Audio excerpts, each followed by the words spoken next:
পরীক্ষা কেমন হয়েছে? হ্যাঁ আলহামদুলিল্লাহ ভালো হয়েছে।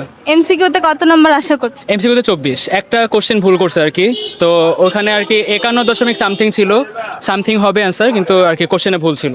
পরবর্তী বছর যারা পরীক্ষা দিবে তাদের উদ্দেশ্যে কি বলবে? তাদের উদ্দেশ্যে বলবো যে মানে এসএসসি পরীক্ষা যতটা টাফ বলা হয় অতটা টাফ না।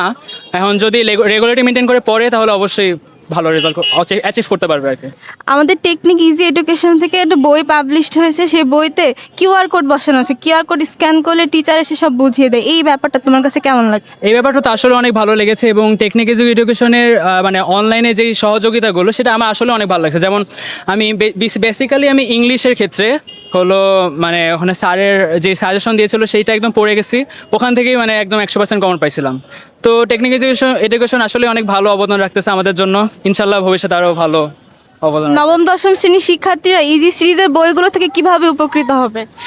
এই বইগুলো থেকে আসলে মানে যারা আর কি মেন জিনিসগুলো সাজেশন আকারে পড়তে চায়, তো তাদের জন্য এই জিনিসটা আসলে অনেক উপকার হবে, এবং ওখানে অনেক মানে চ্যাপ্টার হাইলাইটসটা এবং চ্যাপ্টারের মেন কনসেপ্টগুলো একদম সহজে আনায় দেওয়া আছে, আর হলো একই টাইপের ম্যাথগুলো টাইপ ভিত্তিকভাবে করানো আছে, এই কারণে এটা আসলে অনেক উপকারে আসবে। আজকে টেকনিক ইজি এডুকেশনের সাজেশন থেকে কতটা কমন পেয়েছে?